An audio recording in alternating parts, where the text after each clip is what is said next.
Hey everyone, welcome to the Oasis podcast. I'm your host, Miss AJ. Thanks for tuning in. An oasis is something that provides refuge, relief, or pleasant contrast, and that is exactly what you can find tuning into the Oasis podcast. This will be a space where I and special guests will be cultivating intentional and honest conversations about life's journey. So what are you waiting for? Subscribe now. Also follow us on Instagram at the Oasis Podcast. That's TheOasis Podcast. Hey y'all. Welcome back. Thank you for joining us on the Oasis Podcast. I hope you're all ready to have some intentional and honest conversation. And so I mentioned last episode that we would be recording a part 2 to dating while 30, since some people had some comments and some things to say, so I figured we should do a part 2. And this time we have not only Vision joining us. How's it going, y'all? But my lovely sister friend, Miss Keesh, joining us. Hey, how you doing, guys? So, Miss Keesh, everyone, well, not everyone, but most of us know who Vision is, right? From last episode. I hope so. You guys made me feel like a celebrity. So I want you to introduce yourself, tell everyone a little bit about you, and I guess where they could find you if they'd like to. Okay, so I'm Miss Keesh. I am a master social work intern at a school. I'm also a college retention specialist at a nonprofit organization where we focus on providing assistance to those who need college access as well as retention and advocacy. And you can find me through AJ.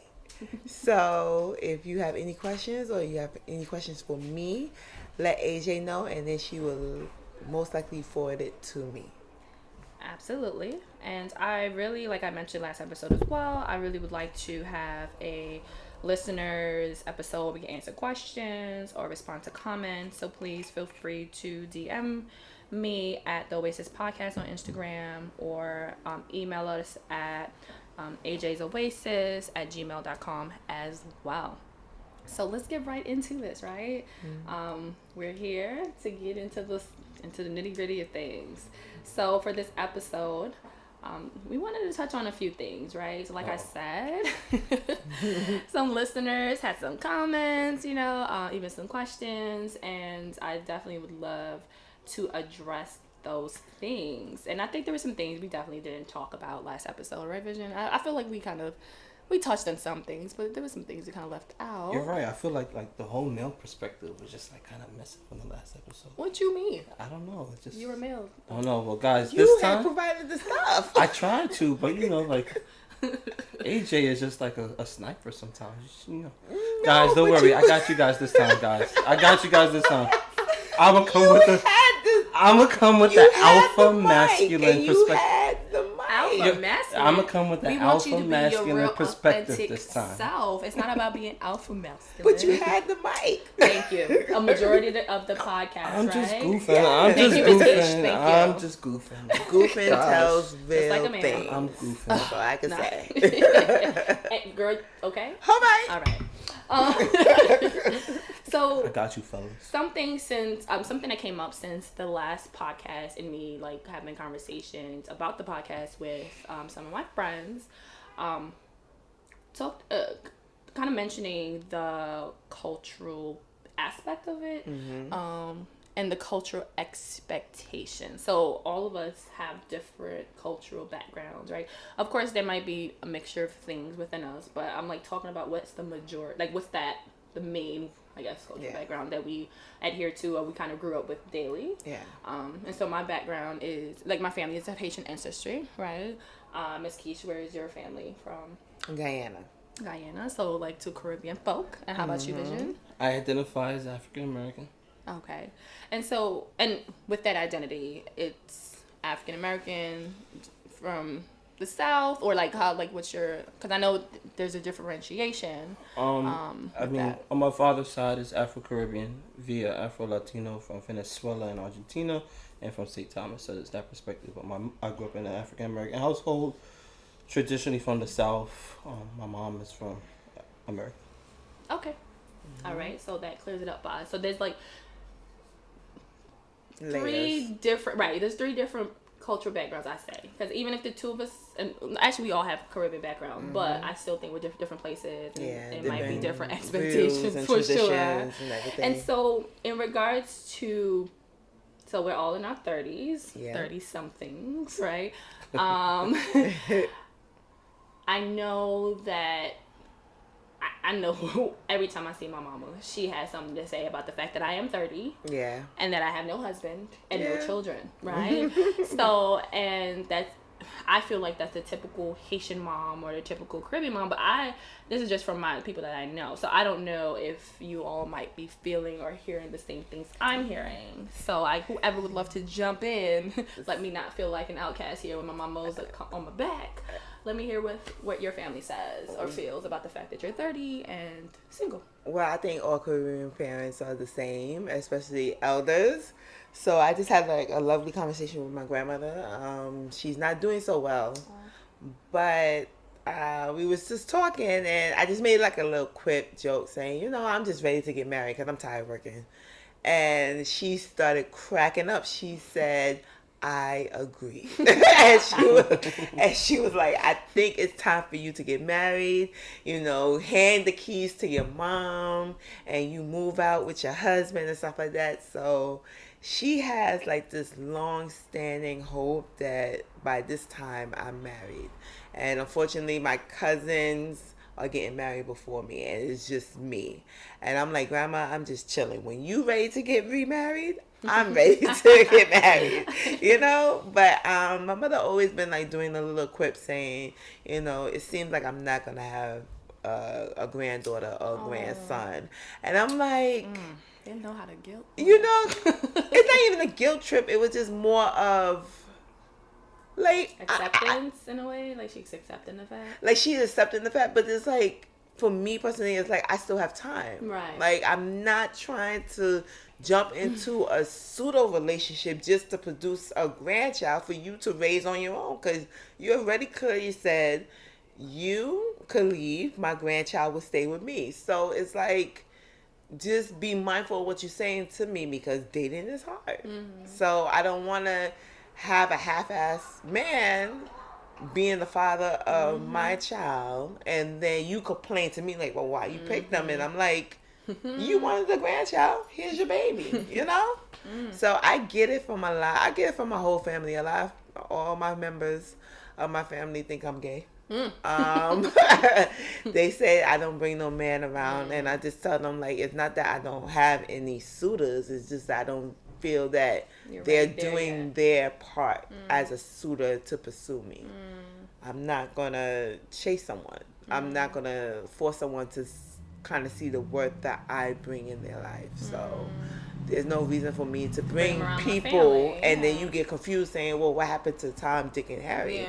When Tom and Dick and Harry was just dicks. Okay. Hello. So from the Caribbean family perspective, why do you feel that your parents or grandparents are pushing marriage and children your direction? I was actually able, maybe last year, the year before, because I got so tired of like them saying certain things to me, and I literally used to respond with anger. I used to be so mad, and this is when my grandma was still alive, and I really sat down and had a conversation with my grandma. Didn't push it so much, but my mom did, and I really got mad. But I had a conversation with both of them, like, yo, what the heck? Like, this is annoying. Like, look at all the things I've accomplished. Look what my life is. Like, I'm happy. Like, why are you so focused on this? Like, I can't be happy without these things. You're not seeing mine. Yeah. And for them, it was like, because again, they grew up in a different generation. Yeah. And having a husband, having children, especially having children, means that when you get old, you have someone there for you. Right? Yeah. That so in old age you're going to be taken care of. And their fear, especially my mom, she's verbalized the fear is that you You're know, gonna be by yourself. that I would be by myself, and when I get sickly and whatever, no one's gonna be there to take care of me. But I had to also say to her, like, I understand that, but at the same time, just because I have kids don't mean they're gonna do that, right? But I mean, it'll be nice, but it doesn't mean that that's the case, and that's why I want to. And I told her that's why I want to take extra care and find the right partner, because at the end of the day, you're supposed to raise your kids and let them live their lives. Exactly. But you have your partner so that you guys can grow through getting old together. Yeah. Right. But so after I understood that perspective, I was a lot tamer in my approach in having the conversations with her about marriage and kids. But yeah, I think it's that. And then they really do see 30 as being really old. They really see it as being old because they were having kids in like their teens, 20s, like in early 20s. And so now, like, you're like a whole decade and change behind. And they're like, what is going on with you? Yeah, it's the same thing. Yeah, it's the same thing. You don't got time. Hurry up. You know, and that's what they're thinking. Yeah, it's the same thing with my grandmother. My grandmother had her babies, and when she was in her teens, like she started having like 17, 18. Exactly. My mother started. Well, I'm her only child, but like she started like around. She had me like 34. And like I'm touching that age, and she's like, Mama had me at but what's going on? Like what's going on? Like pineapples. This is too close to me. This is too close. And I'm like, well, I'm not afraid. I'm not afraid.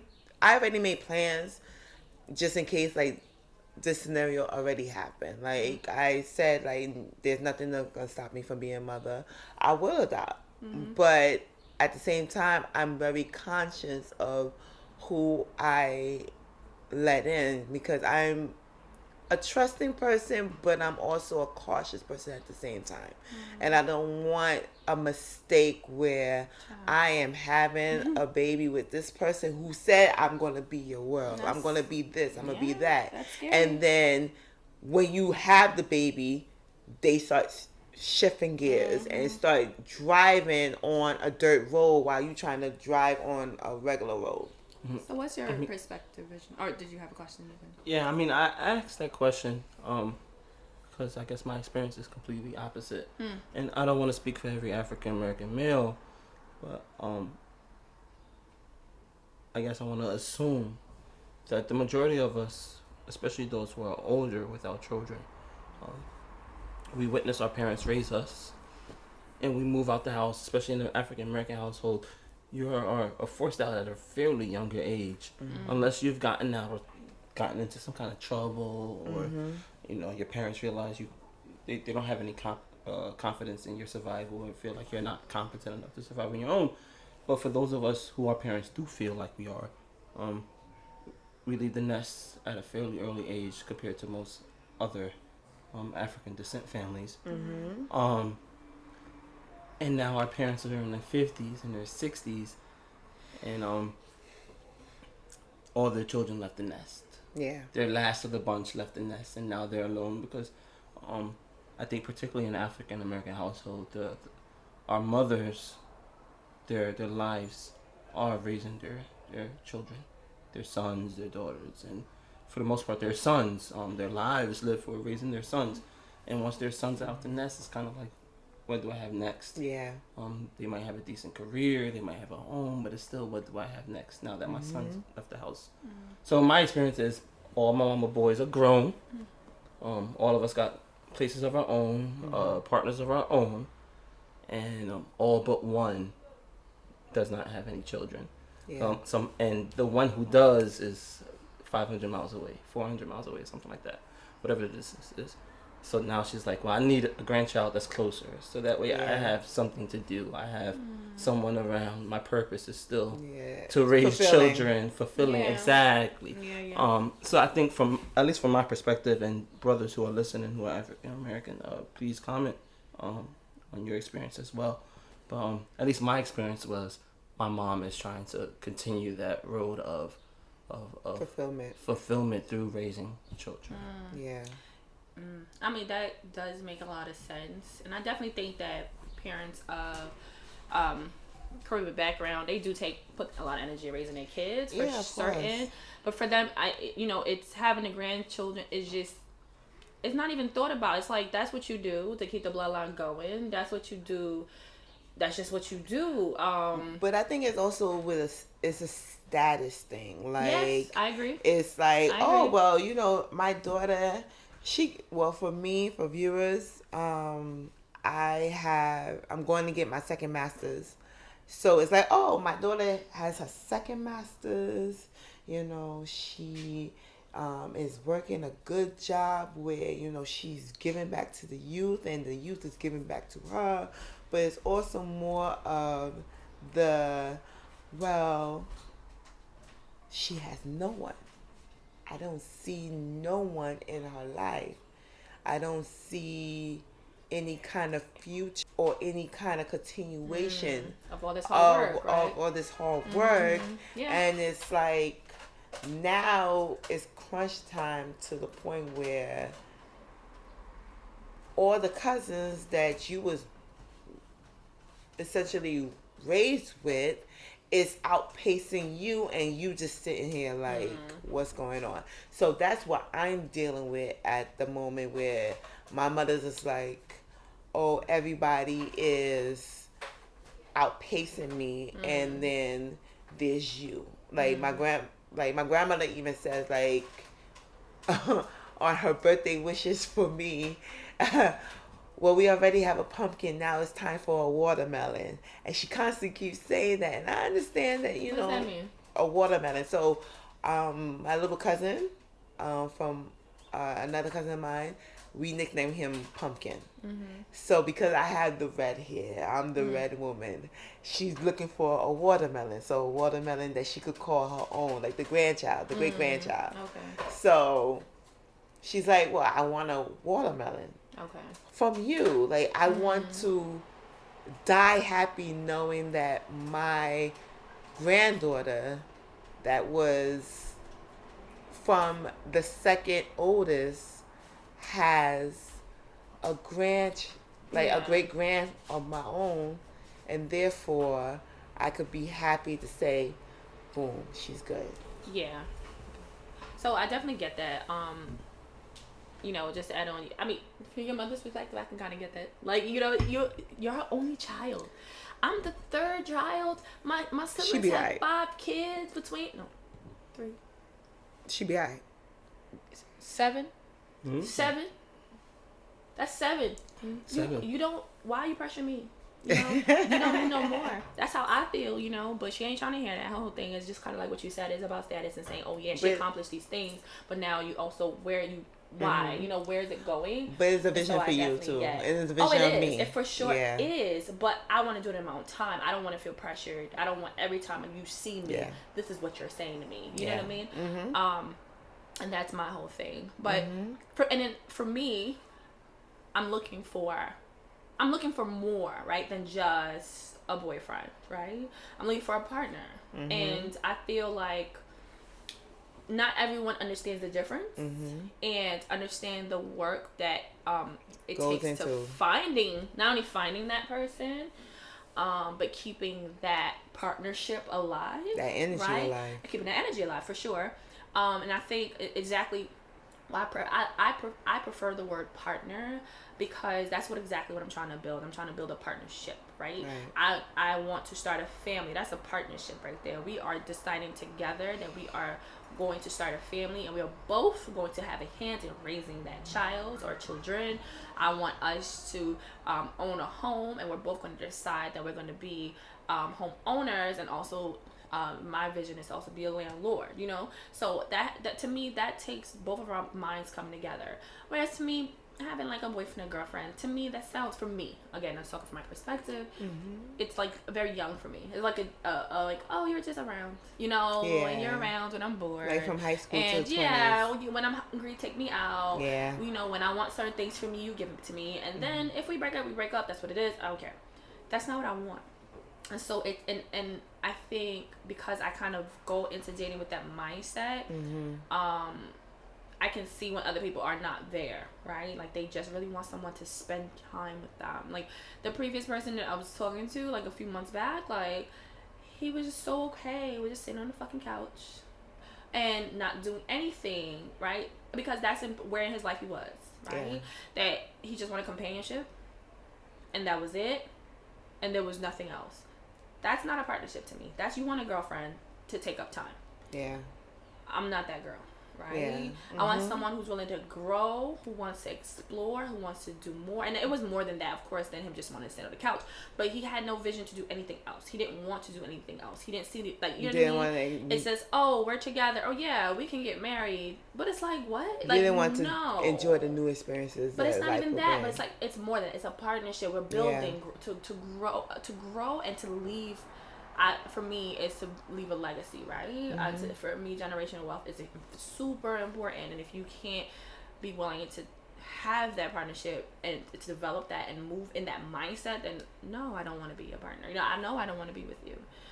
So what do you guys think? So in regards to I kind of gave my definition of what a partner is versus what a girlfriend or boyfriend is.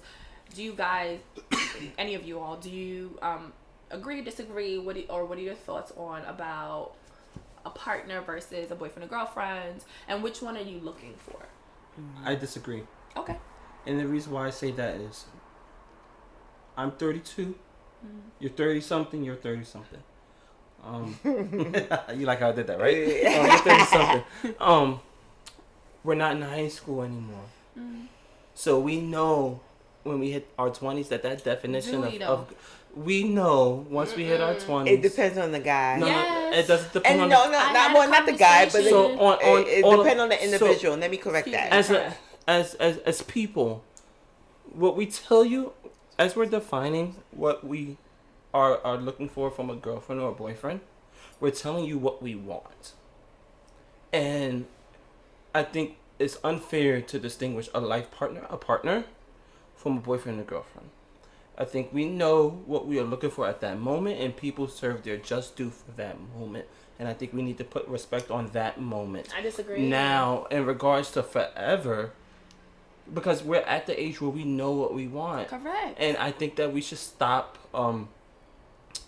taking away from the respect of what certain titles mean. So a boyfriend and a girlfriend means just that. This is the person, the boy, or the girl that I am seeing. Whether if it's exclusively or not, it means just that. It means that now, when we decide to add on terms to our relationship, that doesn't change the definition of what a boyfriend or a girlfriend is. And I think when we say this is my partner, we're taking away from the sacredness or the importance, the meaning of that word boyfriend or girlfriend. I hear where you're coming from, but I view it different. And one of my exes actually hated when I referred to him as my partner, because he felt like I was like trying not to claim him. And to me, partner is way more powerful to me than a boyfriend or girlfriend. And so I get where you're coming from, though. Like, I get that. I personally view it different. Can I interject before you? Yep. As a black male, I call my homeboys, my boys, my N-words, my partners. Those are my partners. My partner just means that somebody that I'm close to that's rolling with me. That's my partner. Literally, that's what a partner is. If I'm playing spades with you, you're my what? You're my partner. We're talking about spades, and I think that's important. That relationship in spades is important. But I think the term partner is interchangeable for anything. It's interchangeable for anything. But it takes a reliance. It takes a trust. It takes. But I see it more deep. I see it deeper. I'm sorry. I see. When you go into a business, that's your business partner. Like, you are really trusting in that person to hold you down and hold you up. I'm also trusting in that person in spades, and while I'm walking down the street, I see both of y'all like your viewpoints. What's yours? My perspective. Okay, so as a late bloomer, is kind of it's difficult for me, because it's like, okay, what's the difference between having a boyfriend and having a partner? Okay. So if you're gonna have a boyfriend is a person who is essentially your best friend. It's becoming a holder of your secrets. A partner, is there more meaning to having a partner? Like, is there more attention of having a partner? Like, okay, if you're gonna claim this person as your partner, is there like an intentional of saying that this person is a mainstay in your life forevermore? Amen. But if you're having a boyfriend, is that could kind of go under the partnership, or is it just like totally different of being like, okay, this is my boyfriend, this is my best friend, he's a holder of my secrets, but he's not my partner. I think that's up for you to decide. In all honesty, again, I understand your perspective of not understanding what that is. It took me a while to figure that out for myself through my experiences. So I don't know if that's also the same thing for you. But yeah, it took me a while to figure that out. And I think it's based on how you define it and what you want from it, I guess you can say. Yeah, I think boyfriend and partner, or girlfriend and partner, or, you know, whatever, is essentially the same thing in my view, because this is a person that is holding a stay in your life at the end of the day. Whether y'all decide to go for marriage, that's really up to you, or even a lifetime of companionship. But at the end of the day, it's like partner and boyfriend is the same thing for me. That's how I see it, and I view it. I can definitely understand that. And it's, for me, both of them has the same meaning and the same intention. Like, yes, this is my boyfriend, but this is also my partner. This is my ride or die. This is my, you know, excuse my language, this is my nigga. This is my shit. This is me. Partner and boyfriend kind of coincide together. So, I feel like I'm lucky, because I feel like the person who I'm dating thinks along the same lines as you, AJ. But in front of me, she says, that's my boyfriend. She doesn't claim me as my partner. At least I haven't witnessed it yet. But I assume that she would make that kind of adjustment if I wasn't around. Well, I think it's more of a transition. Like, or she could be doing it out of respect if she knows you. It's out of respect, but it's also like, y'all still trying to get to know each other. Y'all still in that beginning honeymoon phase. So, at the end of the day, if something happens where you guys are in agreement, then that could kind of lead into the partnership. But right now, it's just like, okay, well, for her sake, she probably thinking of like, okay, you're still my boyfriend. I'm not still seeing the vision of you being my lifelong Can we partner. stop using my name and thing, please? Her name and thing. For real. So, Keesh, you said something that was interesting for me, or just sparked my interest, rather. You mentioned a late bloomer. And so can you kind of explain to us and the listeners, like, what exactly is a late bloomer? So a late bloomer is a person who kind of missed the whole opportunity of dating while they're in their teens and their 20s, and now they just kind of trickle it into their 30s. So they don't have the experience of having a boyfriend or having a girlfriend. They just now trying to have that relationship. So when you say they haven't had the experience, meaning they haven't been in a relationship. They haven't been in a relationship at all. Okay. And so they are now trying to date for the first time in their 30s. Yes. Okay, got you. And so do you feel, or do any one of you all, I can't even say I subscribe to this, because I give me my fast ass. I don't know. Okay, we're not even going to get into that, because I don't know my mama listens. But, no, but like, honestly, like, do any of y'all subscribe to that? Like, do you feel you guys were late bloomers in relation to your counterparts, your peers? Well, I'm going to be honest, I am a late bloomer. I didn't really start dating until my 30s. And the only reason why I haven't started dating in my 30s is because throughout my teens and like most of my 20s, I was still kind of searching myself, but also I was very insecure. Insecurity does play a big role in, like, if someone comes in your space and tell you, oh, I think you're beautiful, I think you're this and that, and you just like, but I don't see that for myself yet. So what is your true intention? So you're very cautious into allowing that person in the space. And I put not even walls, I put oceans, distance, continents upon me to be like, okay, let me wait. And then I don't know what happened, but it kind of transitioned into my 30s where it's like, okay, I want to date. I want to have that happily forever after. It doesn't necessarily have to be in a marriage sense, but it's more of like, I want that boyfriend partner to be with forevermore. So, Miss Keys, I have a question. Are you looking to date now?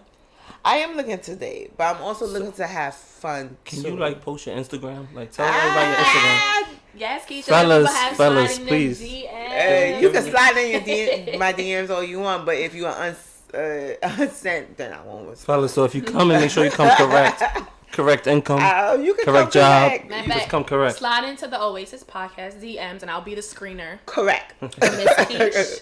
All right, because I'm gonna look at you and be like, "Who?" And so I'm gonna make sure. Am I older than you? No, I'm older than you. Yeah, she's Alright, older than older. so I'm gonna play little big bro because Wow, I'm taller older than than you. everyone. Y'all making me feel like I'm old. Girl, bye. All right, so I'm gonna play little big bro. So I'm a think we screen. old, first of all. I'm a screen I with don't think we AJ. old, period. Hello. But I that think would be a good idea. what? Yeah, slide into them DMs. Vision and I. All right, back to. Okay, you're right. Do not repeat. Do so not. love, Miss Keisha. All love. So, do you feel that you're a late bloomer as well? Do you subscribe to that definition, or do you define it differently? No, because I've literally, since 21, I've been in a 7-year relationship. I took a couple months off in a 2-year relationship, and then boom, I'm 30. I was single for almost a year, give or take about a year. But within that 2-year relationship and that 1 year, air quotes, where I've been single, because I was like going on various dates or whatever, was a learning process for me. So I was dating, but I wasn't. Those 2 years out of those 3. So no, I don't consider myself a late bloomer. In fact, I think I kind of bloomed a little early, for the most part. But once again, the experience of dating is a lot different for black men than black women. I think Explain it. hot take, guys, but I think we promote dating rather really early, and we tell black women like when you're 14, it's okay to date. Specifically in the urban community. So your parents might not tell you it's okay to date, but society promotes that. Men promote that. Your school promote that. Your friends promote that. So yes, mom and dad might. Mom and dad might tell you like. Won't say mom, no. dad, big bro might say we're gonna get the switch. But as soon as you leave the house. When you're in school, on the streets, it's a completely different thing. Okay, yeah, we live in a very hypersexual society where we promote sexuality in women a lot earlier than we do with men. Granted, in men, we tell boys it's okay to masturbate or chase women at an early age, but it's almost a demand on women, especially coming from the male perspective, where we demand that kind of attention from women at an earlier age than we demand it from boys. So. Yes, and then the other side is for the women who are capable of escaping that, they are aware of that demand and how strong and how hypersexual society is. So then they decide that I'm going to wait and I'm going to take my time with this perspective. So then we have this quote unquote late bloomers, and I want to use big quote unquote really big air quotes on that. These late bloomers, because I don't believe that's a real thing. Per se. But nonetheless, now these women are 25, 26, 27, 28, approaching their 30s or in their 30s, and they're now just getting into the groove of dating because they didn't necessarily have that experience as teenagers. They really took that time in actuality to find themselves, to get their careers together, and now is like probably the best time, right? Exactly, to actually date, as opposed to us doing all these mistakes and crazy things. And but exactly, and then as for black men though, is once the moment you turn 13 to whenever you find a wife, it's go date, fuck, and do whatever you want to do. Yeah. And that's the, we don't have that pressure that you guys do. I agree with that. I think for the most part, like in my 20s, I was getting the feel of who I am and getting the notice of who I want to be and how I maneuver the life that is Miss Keesh. But it's also like I have a tinge of regret of not being able to date in my 20s and my teens, only because it's like now certain things I'm doing now, well, I'm not doing now per se, but like certain things I used to do is like leading to the mistakes of certain things that you feel you shouldn't be doing. Exactly. Oh, okay. Like I don't feel like I have to necessarily have to chase someone to kind of look at me and say, "Hey, look at me! Look, it's my words, my words." I see. But like I should be able to be comfortable in knowing that if he's not ready to date, I'm cool. Like I should not settle in this mode of let me wait for this man to date me. Let me date my damn self. Mm-hmm. So I think for me, I have a tinge of regret of not being able to date in my 20s and my teens. Working out those kinks and kind of making those mistakes. And not making those mistakes. To learn from them. And to learn from them. Can I add something to that? Mm-hmm. I think people who've been in very long term relationships in their 20s feel identical feelings towards that. I would agree. Because they're that process. They were stuck with that one person. During the time where they're learning to process and learn about themselves. Mm-hmm. So now you are single or newly single and you just now learned about yourself. So now you have the regret that I spent all this time with one person when I should have been learning about myself via dating. And I dealt with a person with that. I agree. That had the same similar Look at that, sounding like love gurus. And you should open up a clinic. I'm with it. Black businesses, support black business. All right, Miss Keesh. So, something that you said sparked a question for me, right? In your experience, in now dating in your 30s, but not really having a lot of or no dating experience in your 20s. You stated that you aren't doing things now, but but that you've done things since you started dating in your 30s. So I guess I'm asking you, and of course, you know, you can answer if you like. If you don't want to, it's fine, right? As a late bloomer, do you feel you've had your whole phase? No. So a lot of us, where we've had our whole phase probably in our 20s, right?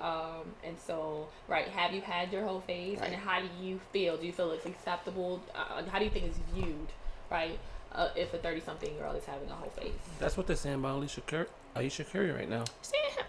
They're saying because she didn't have her whole phase, she still wants that attention from men. I kind of view that situation completely different. It's a different let's situation. not even jump into that hole right now. But I view that situation very different. But I think it is acceptable because it's your body. You have control of your body.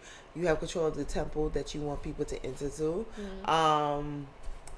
People opinions may vary, saying that, you know, you're supposed to be your 30s and dating with a purpose and the intention of marriage and securing the family and all that stuff. But I don't think that way. I think it's acceptable to have your whole phase, because it's like you're getting into your own. Like, it's not means of saying that I lost my virginity in the 30s or whatever. I way lost my virginity, but like now I'm securing my place of trying out partners and enjoying the space of being sexually active and knowing that I'm okay with my body since I had that phase of insecurity all my life. So I am appreciative of my whole phase. I'm thotting and plotting. I've never heard that one. Thotting and plotting. Summer I 19. I am thotting and plotting. You know, cute. I'm entering people DMs and, you know, setting up dates and all that stuff. You got my support. Go ahead. But I think because of a person who is a late bloomer who was not really secure in their sexuality, their body, and how they view themselves sexually enticing to someone, I think it's acceptable to be in your whole phase and trying out partners. Not saying, taking away that you're not dating with a purpose. Like, of course you're dating with a purpose, but you're also satisfying the needs that you have. Like, sometimes masturbation doesn't work. You want that kind of kissing. You want to be touched by someone else. You like touched by an angel, touched by someone else. You know. Oh shit. I hear that. Like, I hear it, girl. Okay, go ahead with that. No, for real. Okay, I personally messed think. up my grandma's favorite show. I used to watch it every I used Sunday. to love that show too. I ain't even gonna lie. I hear it. I I say do what makes you happy. As long as you're safe, like. And that's the issue. Like, be safe. Like, if you're going to have your whole phase, accept the fact that your partners might be different, and they've had a lot of experience, and they have a lot of experience, but also the differentiation of, okay, if I have a partner who likes this way of me doing, like, giving head, and the other one don't like me giving head, but like they want me to do certain things, you have to be able to say, well, for my enjoyment, I love getting head, and if you taking that away, then I cannot be your partner. So you know what I'm hearing you say, your whole phase, because it's happening in your 30s, is actually very different, I think, when it happens in the 20s. Yeah. Because in the 20s, we're still figuring out what it is we like and what we don't like, and having that confidence to tell our partners. Whereas your 30s is like, you know what? Even though it may not be that you have a multitude of experiences, but you know who you are, right? So you're coming into your own. So the level of confidence you have coming into the whole phase is like, you know, I don't like that, and this is what I do like. It's different. Whereas in your whole phase, you would really just like your whole in the 20s, I'm gonna say thought and bop. In the 30s, it's thought and plotting. Yeah, I like that. While you was thought and bopping in the 20s, it was kind of like, I don't. It's like I like it, but it's like not really sure exactly what and how. And whereas in 30s, it's like exactly, because even if I'm not sure what it is, I'm gonna make sure we figure this out, and I'm gonna tell you when I don't. In your 20s, you're hoeing and enjoying, and now I love it. And now in your 30s, you're thought and plotting, because now you know what's coming down your own. Like, okay, do I like my breasts to be sucked this way, or do I like taking it from the back? As in your 20s, you're home and enjoying, like, okay, I'm enjoying this space of being with someone who I potentially want to be in a relationship with, but it's like, okay, do I really enjoy this position? Do I like to be and you're flipped probably up? More likely to take exactly, and then you enjoy. get and one thing, as I did say, that I have a tinge of regret of not being able to date and, you know, enjoying the sexual escapades in the 20s. One thing I like that I'm a late bloomer is that, yes, I've done the whole loss of the virginity and everything, but now in my 30s, it's like I'm more secure in how my body feels and how my body looks, as opposed to 20s, where it's like, well, do you enjoy this fat pocket I have in my stomach? Do you like my second stomach? Do you like this? Do you like that? Thick thick thighs, my butt, my arms, as opposed to 30s. Well, like, look, bitch, this is who I am. Like, I have flabs. Enjoy. So, for my personal understanding, with AJ not going through her now, but proclaiming that she once had a thotting and bopping, and Miss Keesh with your thotting and plotting. Exactly. How do you explain that stage to men, and what their reception or their response to that? To you declaring that stage? I really think you need to explain anything to anyone, but I was I like to be communicative. So, like, I like to be verbal. I like to make sure the person that I'm dealing with knows what it is, so you don't say I made you feel or led you on in any way. So when I was in that phase, I made clear from jump, I do not want a relationship. I do not want a boyfriend. I don't like. I made it clear, and I made clear this is all I have to offer you right now. And if they say okay, then that's how I moved forward. But how can you kind of maneuver that in your 30s, where you're dealing with men who is saying, well, I don't want to hurt your feelings, I don't want to make you feel some type of way, and the actions shows a different. So what I mean is, like, how we was able to verbalize, like, I'm not ready for a relationship or whatever, but like when you want to verbalize that, they like kind of shy away from that subject and kind of push it away. So the reason why I asked that, because I feel like the stereotype is that men don't mature until they're older. So us men, we're in our 30s and we're in our 40s, and we know what we like. And at least from my perception of what relationships and how relationships work, it's easier to trap, and I use trap strategically, to trap a woman in her 20s to marry you in comparison than in her 30s. So now you're in your 30s and you're understanding the person you are, and you're thoughting and plotting and thoughting and bopping. It us men niggas is, we sit here and we're like, pardon my language, sorry, but us men, we're sitting here, we're like, this is what we want. We finally know what we want, and we're presenting what we want. So now now because you've been single for this long, now you're in that phase. For those who haven't experienced that the dating phase, now you're in that experience of I know what I want. I'm moving around, and now we're like, yo, we know what we want. But is it verbalized in the beginning? Because if it's not verbalized in the beginning, if it's like it's say blurred. what your intentions are early on, so both people are clear. Because it's blurred. Because if we are entering a sexual relationship where we are enjoying each other, and like the sex is great, and it's like we just want to continue. Yes, there's a mutual respect of we have a connection for a long time, and we do like each other, but it's not verbalized in the beginning. So that's where the whole, thoughting and plotting, it kind of blurs, because for her, she's like, okay, well, I'm thoughting and plotting, like I'm enjoying you, but I'm trying to get this other one. And as they say, once you enter a second sexual relationship, the energy shifts. So it's like, is that man, that original man, comfortable knowing that he has a girl who is dating with attention, but also enjoying sexual relationships, but have a second or possibly having a third partner?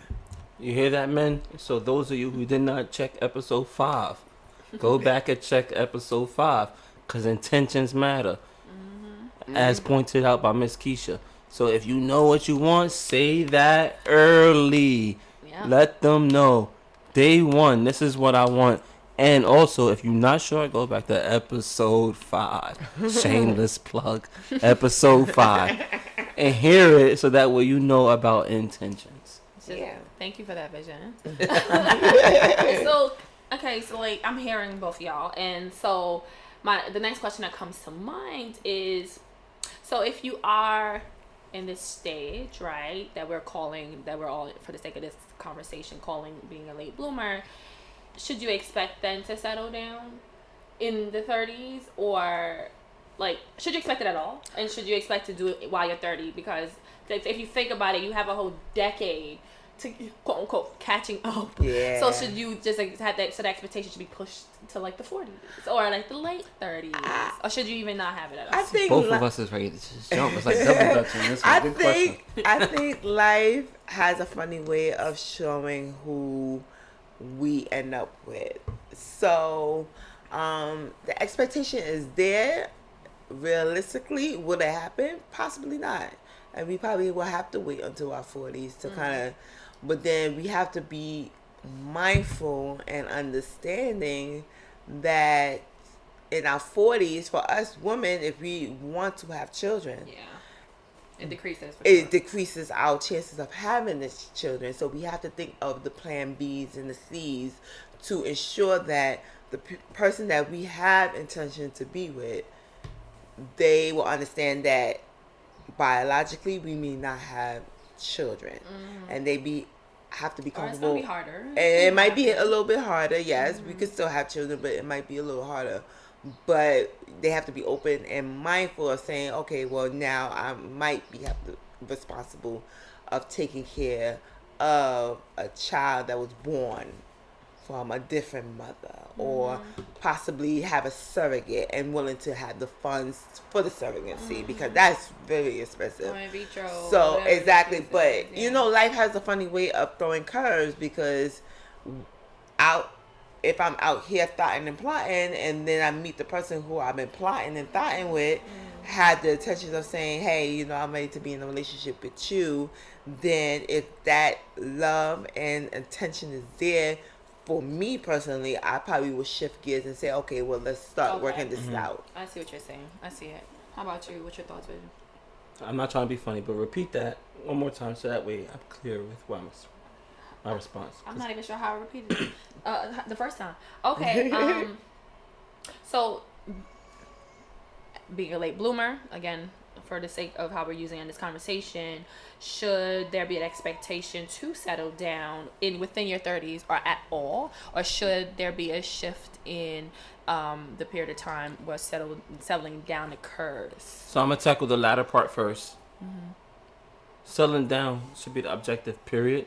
So for those who are While you're thought in the plot, regardless. Okay. So if you're, and I say that to say, if you're not in the game for settling down, you need to get out the game, period.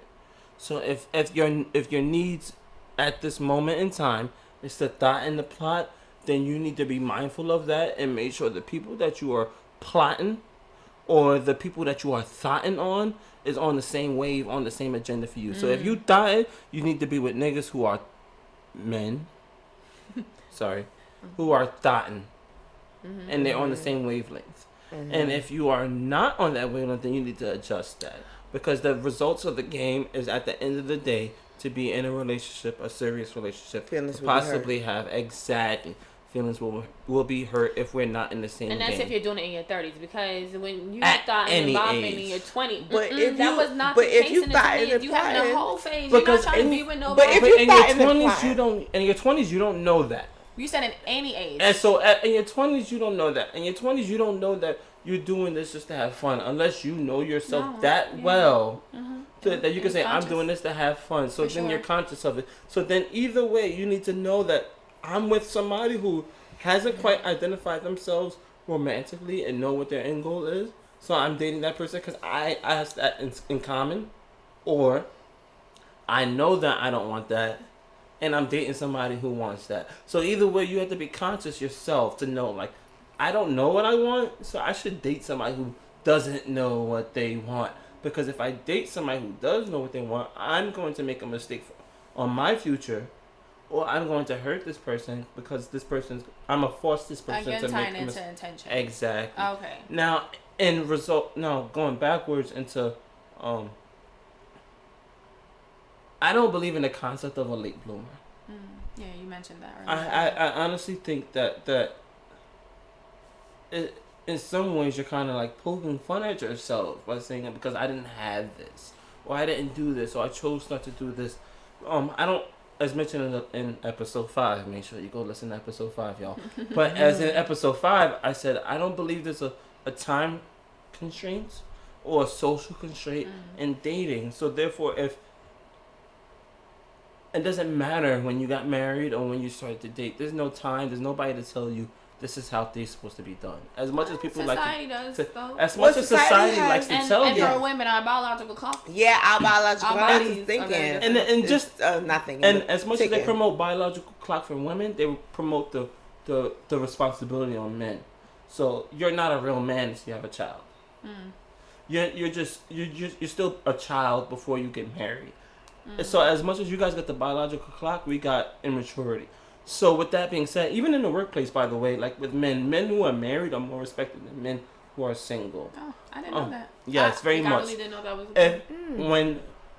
When I was engaged, I wore a promise ring.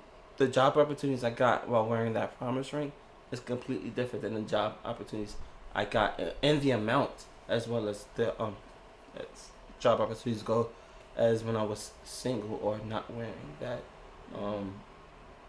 promise ring.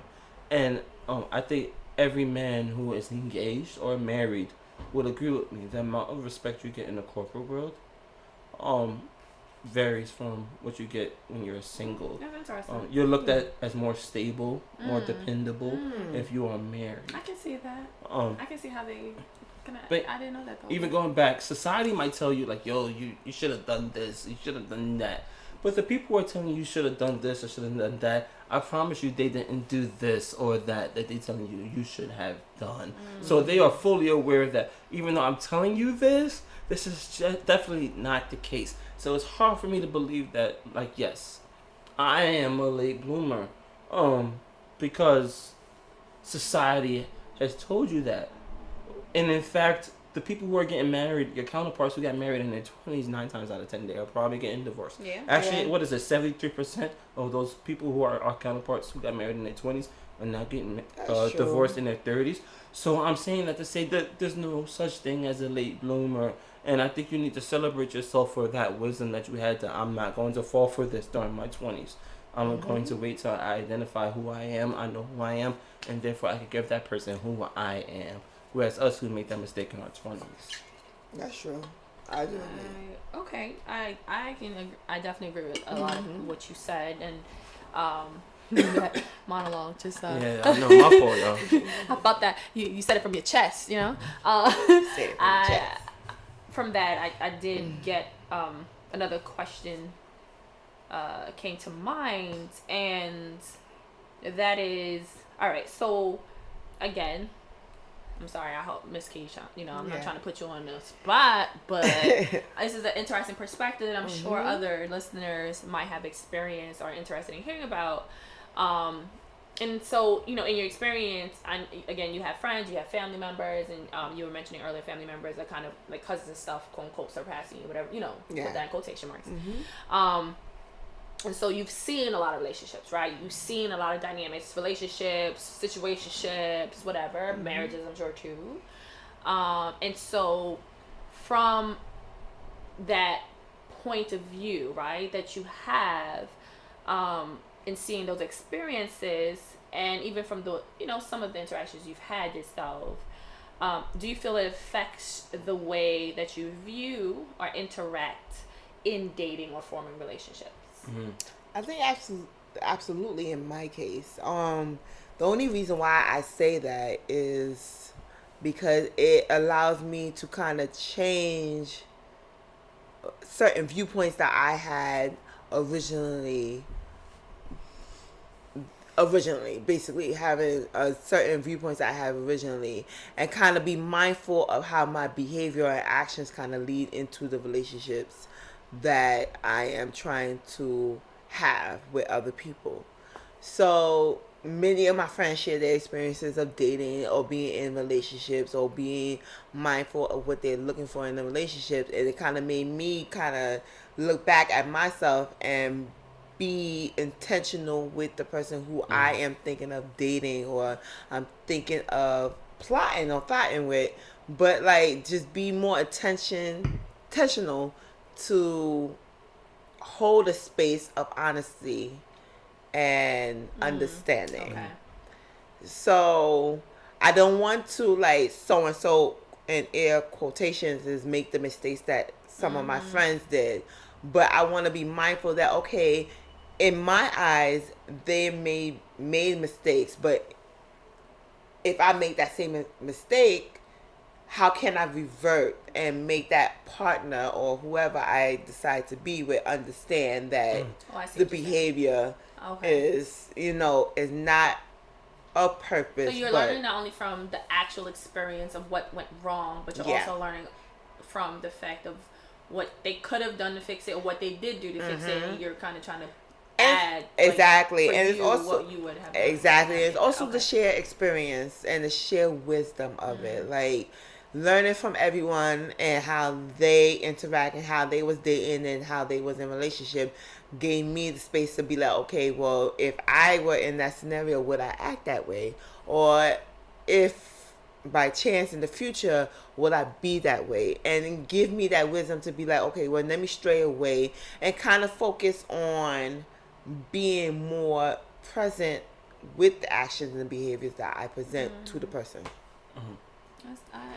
I definitely Some deep. Yeah, right? Like that question came to mind, of course, by what we were talking about, but also hearing what you're saying, I can relate, like, and understand that. But granted, again, like I said, I started earlier than you, but I still moved from that lens of learning from other people's mistakes, even though I still made a hell of my own, like a lot of my own mistakes. But in regards to, I think why I'm so picky and choosy before I want to like settle down or marry somebody, right? It's not for the sake of I wasn't asked, right? There was a short period of time I was engaged. And at times after that, where guys would be like, "Oh, we're married, whatever," right? Yeah. Whether I took it serious or not, like, Yeah. But for me, that just taking that jump, that leap, learning from, because for me, I feel like it's a blessing. I've been blessed to be surrounded by people who have been in marriages, for long time periods of time, right? Like my siblings have been in long marriages, cousins, aunties, uncles. They've been in a lot of, like, I'm surrounded by people that have been in long-term relationships, right? The older generation. So looking at those dynamics to go, I like that. I don't want that. Right? Yeah. I love this. I need that. How and I you was think, moving. correct. So that, I think that's why for me, I take it so seriously if I want to commit Yeah. to somebody, because I can see that end goal, because I've seen it around me. Right. Mm-hmm. Whereas I think it's different for other people, like where they don't have that to kind of go on. And I think you're at a great place, if that makes sense, right? Yeah. Regardless, of course you might have some regret, but I think it's a great place that you're in, to even have that mindset before jumping into actual, even just a relationship.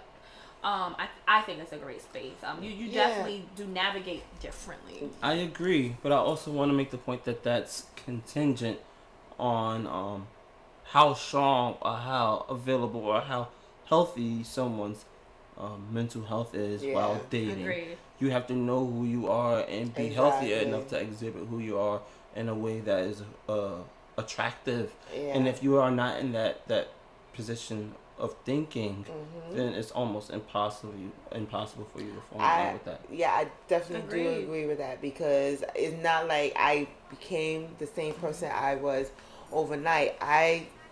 It took therapy. And I'm still in therapy.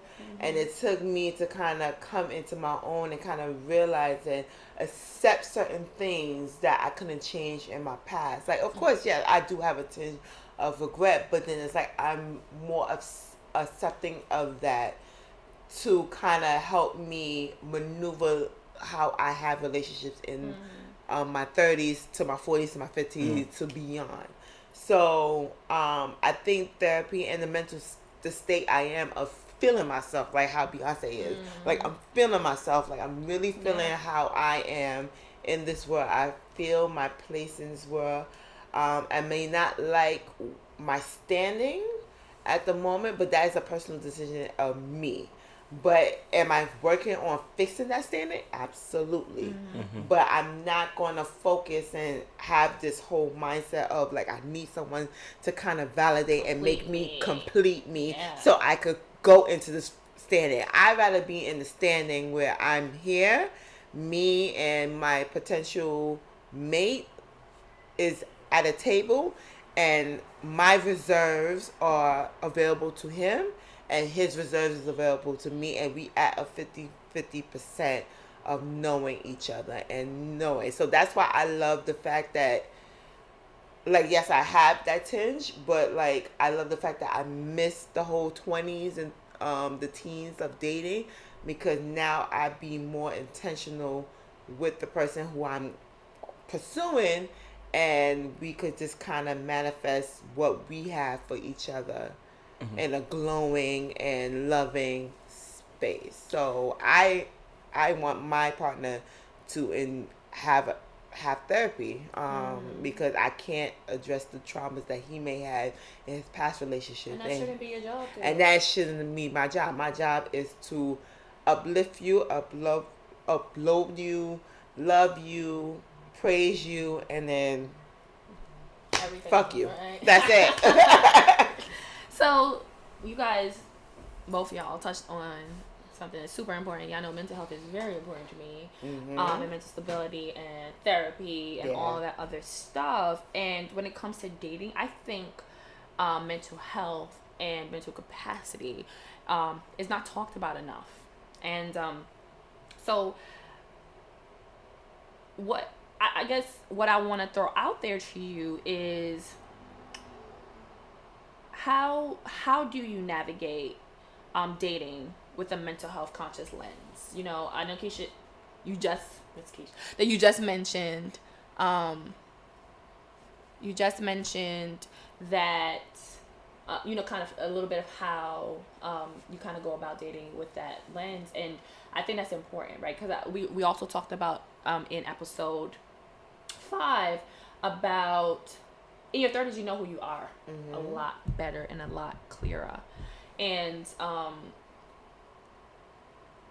feel like mentally as well, we definitely have a better grasp of who we are and what but we want. I think like in what we want, but I also think in our 30s is when we start to realize a little bit better that there's some crap I don't tolerate that we got going on that's inside of us that we need to work on, right? And I think that in your 30s that's when we really, really, really think about mental health a lot more, right? Than in the 20s. I know damn well in my 20s, I was not caring about people mental. I wasn't thinking about it like that. I literally I've encountered partners who had depression and things like that, and I didn't. It wasn't on the forefront of my mind enough to really process what was happening and to really have enough sensitivity, right, to what they were experiencing.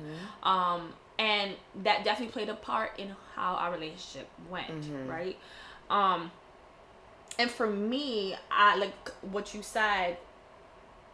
I strongly encourage, if I'm meeting someone, I'll ask about mental health, you know what I mean? Or see if they bring it up, right? That's even better, because that tells me that you're thinking about it. That's amazing. Automatically, I'm like, yes, let's do this, right? And then, where for other people it might deter them to hear that somebody's in therapy, for me, I go, yes. So that means you know that there's some things in you need to work on. And you're taking that step to work on it. Right?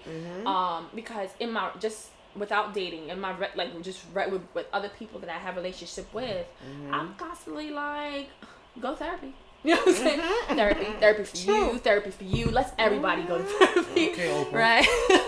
No, and it's true. I've encouraged therapy across true. So many different relationships and dynamics that I've had, and 90% of the people that I know go to therapy. You know, so it's a norm for my circle of people because we understand its importance. And for me in dating, I'm constantly now looking at things through a mental health lens. How is it affecting my mental health? How is it affected of mentally where I want to if be? I'm going to be with you, you're going to stress me out. Absolutely. How being with you will affect my mental health, because it will. And how and am I capable or able to navigate that, right? But then also thinking about how you interacting with me going to affect your mental health, right? Because I'm not necessarily the easiest person to deal with, right? And so that's important to me to think that if I feel like a guy isn't strong enough to deal with me, I'm not going to want to pursue him, and I'm not going to even give him the fuel to pursue me, if that makes sense. Because I'm nah, I'm gonna crush you. Well, you know what I'm saying? Exactly. And I don't want to do that. Well, whereas my 20s, I was thinking about that. I was thinking my mindset was so freaking different. And I was thinking, I crush you. You die.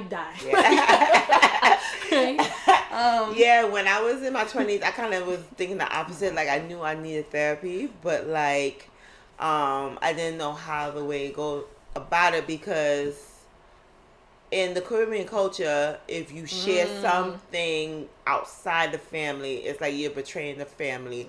Godfather sense. So I didn't know how to navigate it, or if I remember through my 20s, I had depression and anxiety due to a best friend passing, and my mother was well, I don't know what's wrong with you. Go to church. You need to continue to go to church and pray. And it's okay, I can't pray. I have to seek therapy. So I think how I stumbled across therapy, it was a situation where it was a particular situation with a person that I really like, and it kind of pushed me into therapy, which allowed me to address it, and how my behaviors and everything kind of led to this whole situation. And ever since then, it's I'm coming into my own. And if whoever's my partner, I wish that same thing for them. I need them to assist themselves into therapy.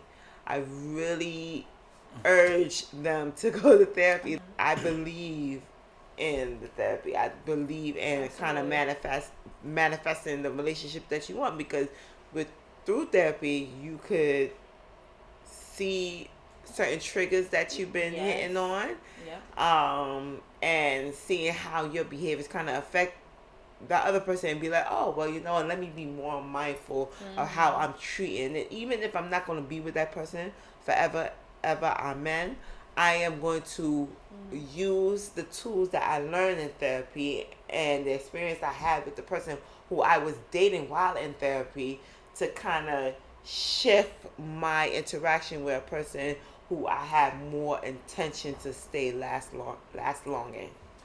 That's well said. I don't think I had anything to add to that. Like, hallelujah. Absolutely. Absolutely. Hallelujah. Yeah, and that, yeah, everything you said, like, I agree. And I guess for me, I wanted to, like, ask, while you were speaking, I was thinking about the piece that I think when we are in a breakup or when we're broken up, that we think about how that relationship affects our mental health, right? Because that's usually when we'll, like, get really sad or depressed or whatever is after a breakup. But I think that dating in itself and then the relationship in itself does play a part on our mental health, right? And so what do you both feel, or how do you both feel, what impacts, what do you think the impact of dating is on the mental health, your mental health? So I go to counseling. Kudos to you. Thank you, Black man. And appreciate that. I'm lucky enough to have a partner who promotes that, as annoying as she is with that. Especially last couple of weeks. I missed a couple appointments, but nonetheless. And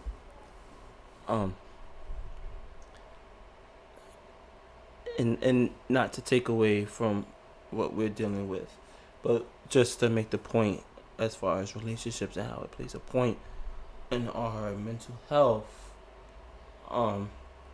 Black men particularly,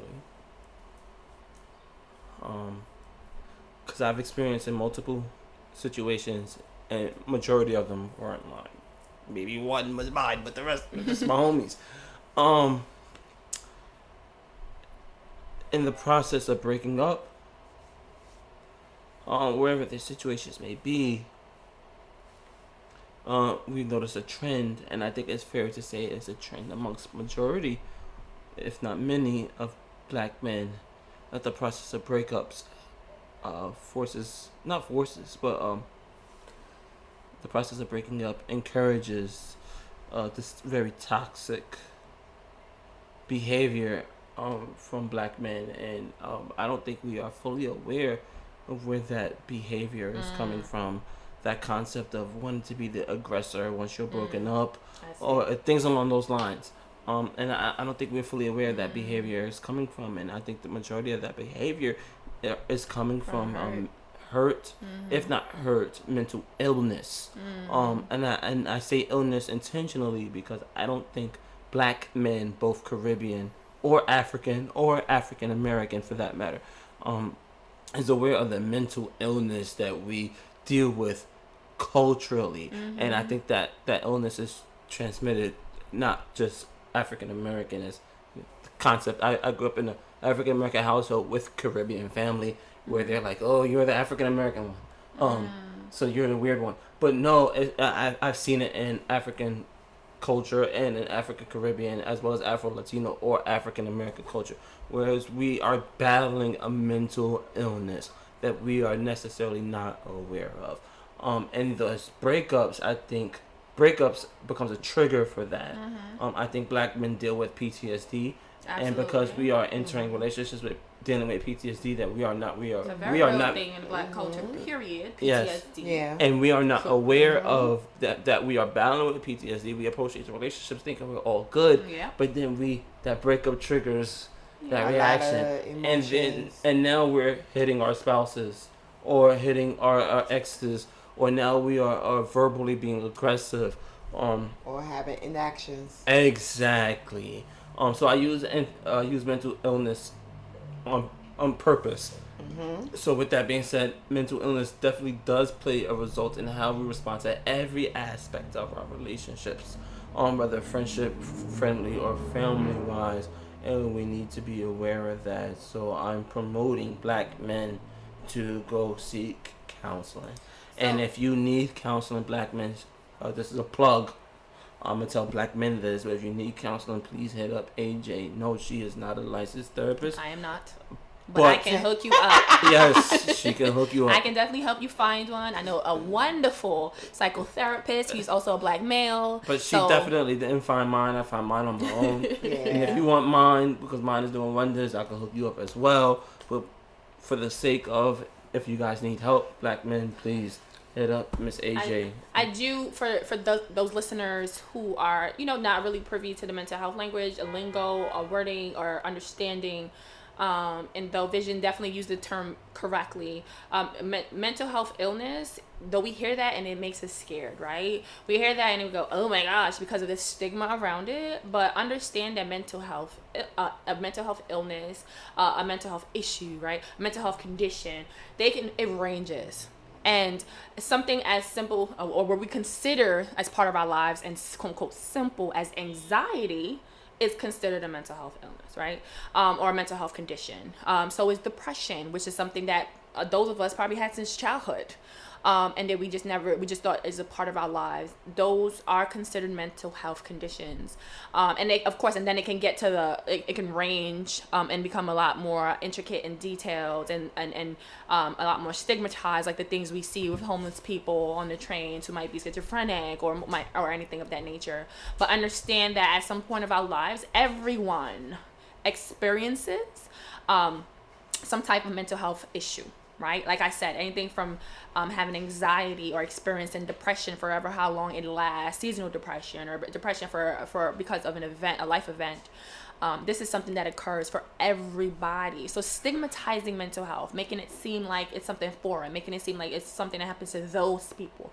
It happens to everyone who has a brain and who has emotions. So that means everyone. So just to clarify that for those listeners who are not really privy to mental health lingo and language and understanding. I just wanted to add a little piece about self-esteem in that in that mental health illness. Self-esteem plays a large role. So as a plus-size woman, it's kind of hard for me to kind of navigate counseling and dealing with my own insecurities. I'm not perfect. Mm-hmm. No one is perfect. But I'm navigating on how my view of me and my body is compared to society. Like, I do get quips of, if you was a little smaller, I could see us working or all that stuff. And that kind of contribute to the mental health illness that most of us have, because if we hear that as a constant basis, we may not think that we are perfect, and that leads to depression, and that leads to anxiety and insecurity. And let's go a little further, it could kind of lead into kind of sexual risk taking, because we could say, okay, I'm just going to get bodies and bodies and bodies and bodies just to kind of feel ourselves. Exactly. So by no means I'm not in therapy for someone else. It's for me, but not any insecurity of my body or doing any body shaming. It's more of, I'm trying to make sure that I am well enough and equipped enough to be in a space where I could share with a potential partner, boyfriend, that I could see us progressing in life, instead of, kind of wishing that someone could just snap and make these feelings go away. I definitely. And thank you for saying that, because that leads into another kind of thought question that I wanted to ask, is how do you feel therapy influences your day-to-day experience? Like, for me, I'm a believer, again, of therapy. Love it. And I'm also a believer of going to therapy whether you're in a relationship or not, and whether you are in a good place in life or not, right? Yeah. For my personal self, I wanted to go to therapy this time around while life was still good. Life was okay. Because I tended to run to therapy when shit was hitting the wall, right? Yeah. And I feel that now that I'm going to therapy, that because life is pretty okay. Yeah. I'm a lot more willing and open to talk, which sounds weird, right? But when I was going therapy before, I just wanted to talk about what was wrong, fix it, figure out how to fix it, and go. Right. Now I'm feeling fine, so it's like, let's talk, let's figure out stuff. And of course, as life happens, because life is gonna happen, little things will come about. And again, dating, right? A lot of little things come about, and so it gives me an opportunity to address them while they're small before they get big. I think with me with therapy, it was just like I said before, like it was a particular situation with someone that I really like that kind of pushed me because I had a not even a tinge, but like an overzealous of jealousy. Like everything was just coming, like my body felt so different of being jealous, and you then when physically felt I physically felt the jealousy in me. In regards to other people, situations, like what do you mean? In regards to a particular person's relationship. Oh, okay. Gotcha. And I felt very jealous, and I told myself, I have to fix this. Like this is unbecoming of me. So when I went to therapy, a lot of things that happened in my past as well as future kind of came up to like seeing why I was jealous and why this certain things happened. So vision for you, how does therapy influence your current dating experience? That's That's funny. Yeah, it is actually. Oh, My current me going to therapy now has nothing to do with my current relationship, but it's interesting to say the least because it allows me to I guess take the time rather to articulate what are my thoughts on my current relationship and my concerns about our current relationship. I think some of my former relationships have more to do with my current experience going to therapy more than my current. But for the most part, I think it's allowed me the opportunity to articulate myself as well as slowing down. I think black men, we are taught to be machismo. We're taught to be masculine, hyper masculine at all times. And when you are hurt, and you display that hurt by hurting other people. And I can say at least I haven't intentionally hurt my current partner because of my therapy sessions, whether past or now. As well as I think it allowed me the time to sit back, even if it's not immediate, to sit back and really analyze what's going on in my role and what's going on, and to see, and once again, maybe if not immediate, but to admit where I've been wrong in those transgressions, at least for my current relationship. Therapy has also allowed me to communicate the reasons why I perceive things in the particular way I do. Perception is one of the hot topics, I guess, for my relationship right now. And fair enough to say that I've been wrong in majority of the ways how I perceive things. But therapy has finally allowed me to have that voice to say, okay, I've been wrong, but this is why I perceive it this way. And I think because now I'm finally able to communicate that, I guess in my current relationship, my partner has been able to look at that and be like, okay, yeah, that shit was dumb, but it makes sense. So, all right, this is what we're gonna do. I think to the success of my current relationship, at least, it's allowed that to happen. Okay, you sound like therapy winning out here in these streets. Nah. Therapy is winning, but my black men understand like that vulnerability. I think we promote that with black women. Communicating. Yeah, no. Say what you're about to say, because you're touching on something. That we communicate like we promote communication with black women. Communication is important. We don't promote that with black men. And when I say that to say it's not just mental health, but in our forms of communicating, going to mental health, going to therapy enables you to communicate. And particularly in black men, when we say the word therapy, we equate that to weakness. Now, I'm not saying that we don't say that to black women, but with black men, it's to a different degree. So as we're saying therapy is winning, I know there's going to be some brothers going to hear this and be like, nah, nigga. Like, you on some simp. What kind of Chris Brown is this? He must look like Jason Kidd. Super light skin. No, brothers, I'm caramel, so don't try to play me. But nonetheless, butterscotch. Like, exactly, butterscotch. Now I'm a little darker than butterscotch, but nonetheless, like we don't promote we don't promote mental health. We don't promote social health, which I think is something we don't talk about as much as well with black men. But we don't promote that stuff as much as we do with black women. So if we're saying therapy is winning, that's winning for me. But if you say that to a black man who was forced to go to therapy, he ain't winning. Yeah. He's not winning. So I think we need to be mindful of that. If we're saying therapy is winning, we need to say it in a way that's you have to be ready for it. But it has to be this ready. is like my child. I don't even know, my 4th or 5th bout of trying to go through therapy, and I wasn't with it. Like, I did it because I felt I needed to, but at the same time, I was sitting there. I was not vulnerable.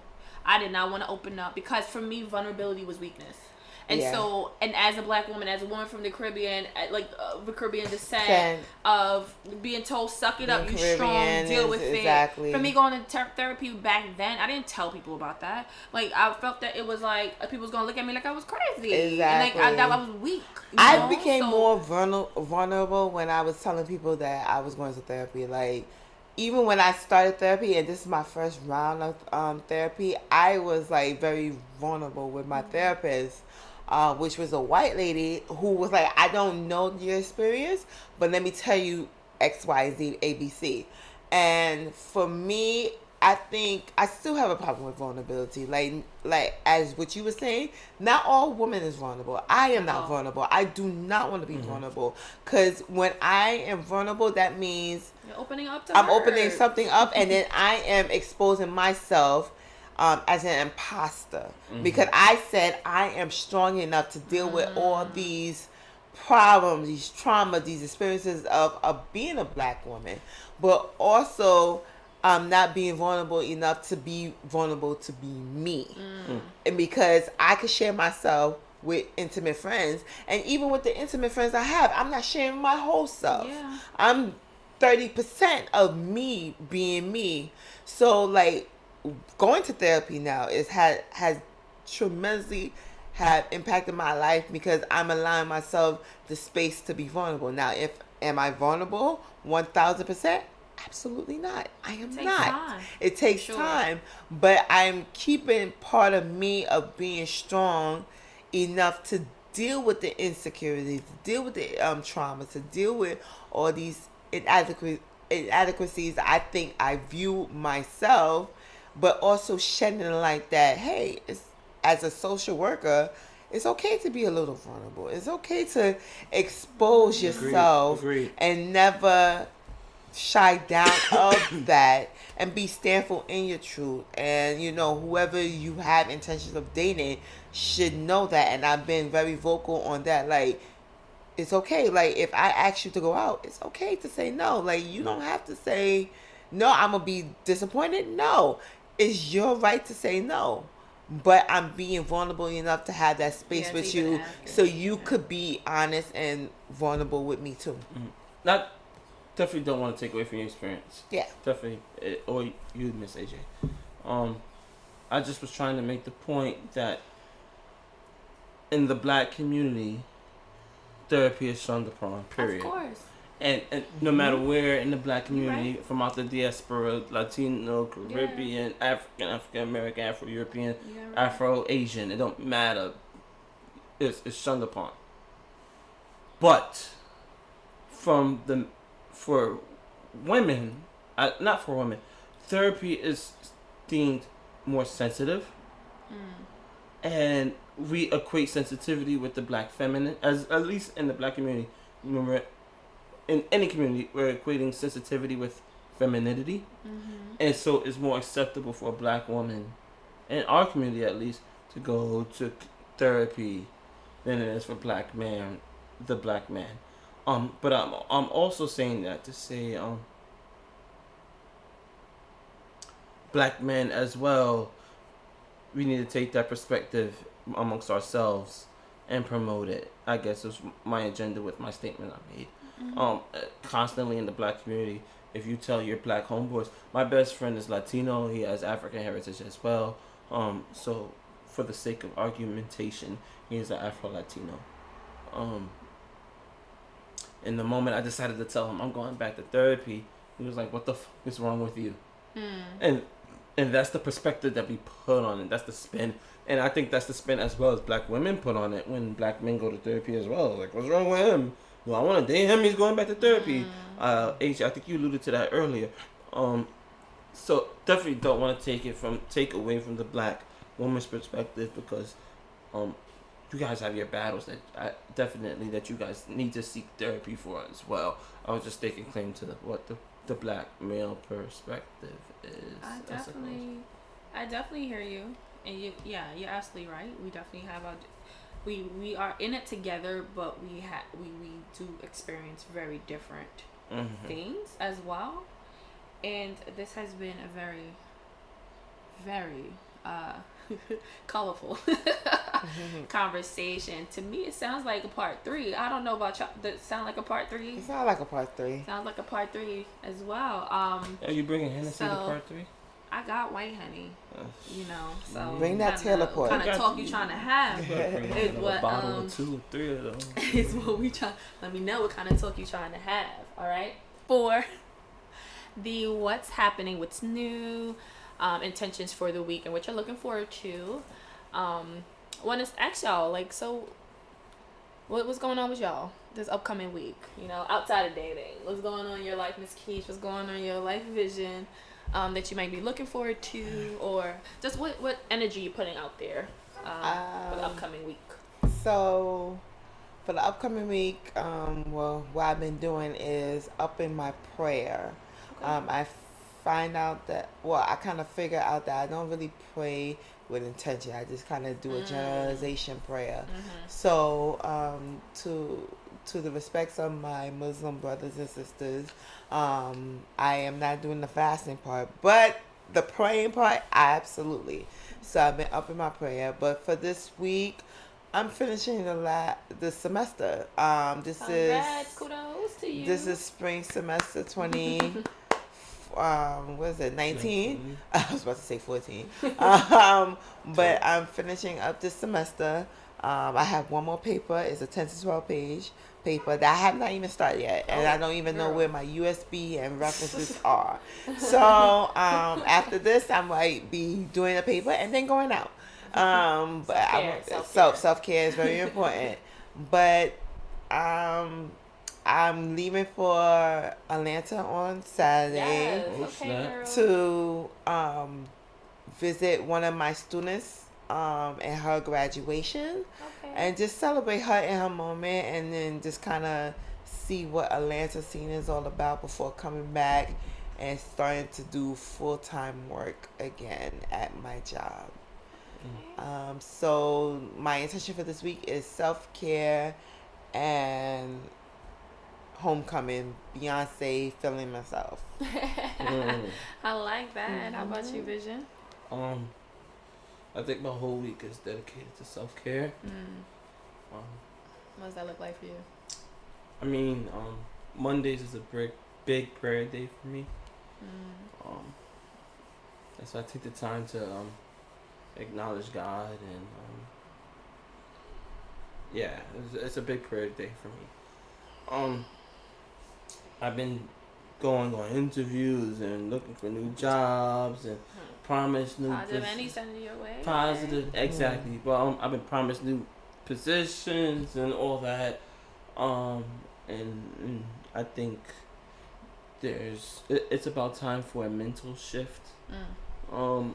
Change my perspective on how, change the way I think. Try to readjust myself to the situation at hand, and really appreciate the blessings that have come through this position, that I have, even though I've refused to acknowledge them in the past. So just becoming more appreciative and praying and thanking for the situation I have at hand. I think that's my goal for the week.